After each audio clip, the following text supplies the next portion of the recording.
जी नमस्कार साथियों, स्वागत है आप सभी का टीचर्स अच्छी बस पे। आप सभी को महाशिवरात्रि पर्व की बहुत बहुत शुभकामनाएं।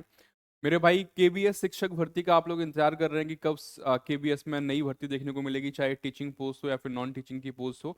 लेकिन इस वाले सेशन में हम लोग बात करेंगे सिर्फ और सिर्फ टीचिंग पोस्ट के बारे में। तो एक एनुअल रिपोर्ट जो है हर साल एक प्रोसेस है केबीएस का, वो जारी होती है। उस एनुअल रिपोर्ट में ये मालूम चलता है कि भैया कितने जो पद हैं वो रिक्त हैं, कितने पदों में विज्ञापन आने की संभावना रहेगी। ठीक है, तो एक केबीएस की जो एनुअल रिपोर्ट है वो आ चुकी है 23-24 वाली।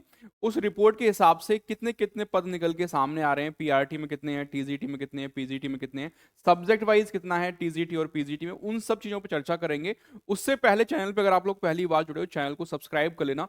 टीचर अचीवर्स जाना जाता है सिर्फ और सिर्फ टीचिंग एग्जाम्स के लिए। मेरे भाई जितने भी साथी हैं टीचिंग परीक्षा की तैयारी कर रहे हैं, टीचर अचीवर्स को सब्सक्राइब करके रखेंगे ताकि आने वाली हर अपडेट आपको टाइम से मिल सके। ठीक है, तो मेरे भाई कितने पद खाली हैं जो एनुअल रिपोर्ट आई है उसके हिसाब से, और क्या जब नया विज्ञापन आएगा तो उसमें हमको ज्यादा पद देखने को मिलेंगे, उस पर भी चर्चा करेंगे। देखो भाई, ये है एनुअल रिपोर्ट जो आती है केबीएस की 23 और 24 वाली, 2023 और 24 की रिपोर्ट है, जिसमें जो वेकेंट पोस्ट हैं, टीचिंग वाली पोस्ट है प्लस जो नॉन टीचिंग वाली पोस्ट है, उनको शामिल किया गया। पूरा ब्यौरा रहता है भैया कि शिक्षक से लेके बाकी जो नॉन टीचिंग स्टाफ है, कहाँ कहाँ कितने पद खाली हैं, कितने पद हैं टोटल, कितने अभी ऑक्यूपाई हैं, कितना वेकेंट है, वो सारा रिपोर्ट इसमें रहता है। तो ये जो डेटा आप देख पा रहे हैं, ये डेटा है 31/3/2024 का। 31/3/2024 मतलब अभी आप ये मान लो 11 महीने के आसपास आप समझ सकते हो। ठीक है ना, आज जैसे आप देख पा रहे हैं 26 तारीख है, तो यानी मार्च 31 तक का पूरा डेटा है। मार्च भी आपका आ ही जाएगा, तो वही उसी टाइम के मतलब मार्च के आसपास ही आपको केबीएस का नया विज्ञापन भी देखने को मिल सकता है। तो यहाँ पे ये पूरा यहाँ पे आप देख पा रहे हैं कि देखो ये टीचिंग की भी है प्लस नॉन टीचिंग की भी, लेकिन मैं यहाँ पे सिर्फ और सिर्फ आपको जो टीचिंग पोस्ट है पीआरटी टीजीटी पीजीटी उनके बारे में बताने जा रहा हूँ। तो यहाँ पे देखो ये पूरा डेटा मैं आपको दिखा रहा हूँ, जिसमें पीजीटी की पोस्ट के बारे में डिस्कस करेंगे सबसे पहले, उसके बाद टीजीटी और उसके बाद पीआरटी। ठीक है, अब लेकिन एक चीज ध्यान रखना, जितने भी पोस्ट यहाँ दिखाए गए हैं, ये जो डेटा है आपका एक साल पहले का है। जब नया विज्ञापन आएगा तो क्योंकि एक साल में बहुत सारे टीचर रिटायर भी हुए हैं, प्रमोशन भी हुआ है, तो वो पद इसमें इंक्लूड नहीं रहते। तो नया विज्ञापन आपको ज्यादा पद पे देखने को मिलेगा, इसलिए कोई व्यक्ति निराश परेशान ना हो।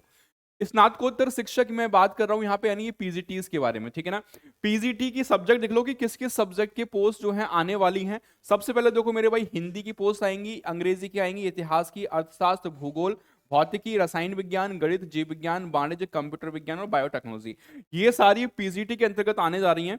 अब अगर मैं बात करूं कि वेकेंट पोस्ट कितनी है, तो देखो पीजीटी हिंदी में जो वेकेंट पोस्ट है वो आपकी 105 है, अंग्रेजी में कितनी है 138 है, इतिहास में कितनी है आपकी 56 है, उसके बाद देखोगे भैया अर्थशास्त्र में तो आपकी 113 है, भूगोल में आपकी पोस्ट 50 है, भौतिकी में आपकी पोस्ट 177 है, 177, रसायन विज्ञान यानी केमिस्ट्री, केमिस्ट्री में 155 है, मैथ्स में आपकी 129 है, बायो में आपकी 114 है, कॉमर्स में जो पोस्ट है आपकी वो है 61, उसके बाद कंप्यूटर साइंस में आपकी 105 है मेरे भाई, और बायोटेक्नोलॉजी में केवल 4 पोस्ट हैं। ठीक है, लेकिन ये एक साल पहले का डेटा है, जब नया विज्ञापन आएगा तो उससे ज्यादा पदों पे वो आने जा रहा है। अब ये बात हो गई किसकी, टीजीटी की। अब पीजीटी की बात करेंगे हम लोग टीजीटी के बारे में। अगर टोटल पोस्ट बताऊं पीजीटी के सारे विषयों को मिला करके, तो आप देख पा रहे हैं मेरे भाई 1207 पोस्ट जो है 23-24 की रिपोर्ट के हिसाब से हैं। टीजीटी में बात कर लेते हैं, देखो हिंदी की देखने को मिलेगी, अंग्रेजी, संस्कृत, सामाजिक अध्ययन, गणित, विज्ञान। ठीक है, इसके अलावा अगर आप देख पाएंगे यहाँ पे टीजीटी फिजिकल हेल्थ एजुकेशन का हो गया, ठीक है, टीजीटी आर्ट एजुकेशन का हो गया, उसके अलावा अब आपका वर्क एक्सपीरियंस वाले हो गए, ठीक है, फिर योगा टीचर हो गए, लाइब्रेरियन हो गए। अब यहाँ पे अगर आप देखोगे हिंदी की पोस्ट कितनी है 319, 319 है, इंग्लिश की कितनी है 390 है, संस्कृत कितनी है मेरे भैया 317 है, सोशल स्टडीज कितनी है 372 है, मैथ्स कितनी है 428 है, उसके अलावा साइंस है 264, ठीक है, physical health education 76, art education 45, उसके बाद वर्क एक्सपीरियंस जो है आपके वो कितने हैं भैया 139 है, और योगा टीचर कितनी है 13 है, लाइब्रेरियन की है आपकी जो पोस्ट निकल के आ रही है वो कितनी है 52, यानी 2415 कुल मिला के टोटल पोस्ट हैं टीजीटी के अंदर। ठीक है, टीजीटी के अंदर कितनी है आपकी 2415। ठीक है, अब भाई पीआरटी जिसका सबसे ज्यादा इंतजार है आप लोगों को पीआरटी का, तो पीआरटी में देख लो लास्ट टाइम वैकेंसी आपके 6000 के आसपास आई थी, लेकिन इस बार जो एनुअल रिपोर्ट है उसके हिसाब से अगर हम देखेंगे तो प्राइमरी टीचर की जो पोस्ट हैं वो है आपकी 1103। हालांकि ये बात सही है कि जो नया विज्ञापन आएगा, क्योंकि यहाँ से पीआरटी से जो टीजीटी प्रमोट हुए हैं वो पद भी खाली हुए होंगे, प्लस कुछ टीचर जो रिटायर भी हुए होंगे, तो ये आपको डेटा जो है ज्यादा ही देखने को मिलेगा, इसमें कोई दिक्कत वाली बात है नहीं।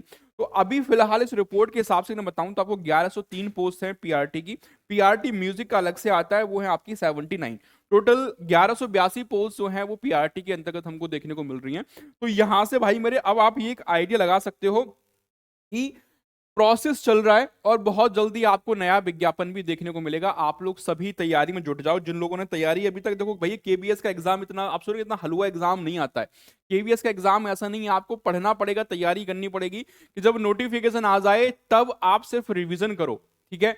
तो आप सभी साथी अपनी तैयारी में जुड़ जाइए। केबीएस का जो लास्ट ईयर का सिलेबस चेंज हुआ है उसके हिसाब से तैयारी करिएगा, वही सिलेबस आपका रहने जा रहा है। बाकी चैनल पे पहली बार जुड़ रहे हैं, चैनल को सब्सक्राइब कर लेना। टीचर अचीवर्स का एप्लीकेशन डाउनलोड नहीं कर रखा है, ऐप डाउनलोड कर लेना। मेरे भाई सारी परीक्षाओं की तैयारी यहाँ पे करवाई जा रही है, आप लोग हमारे बैचेस के साथ भी जुड़ सकते हैं, केबीएस के बैच के साथ। यहाँ पे अलग अलग कैटेगरी आपको देखने को मिल जाएंगी, जैसे आपका रीट है, डी ट्रिपल एस भी है, ठीक है ना, एस्टेट है, एचएससी है, एनबीएस एग्जाम है। तो यहाँ पे इस तरीके से आप इनके साथ जुड़ सकते हैं, सारे कोर्सेज आपको यहाँ मिल जाएंगे। कोई डाउट आप बचता है तो कमेंट करके पूछ सकते हैं, ठीक है। चलिए बहुत बहुत धन्यवाद, थैंक यू सो मच।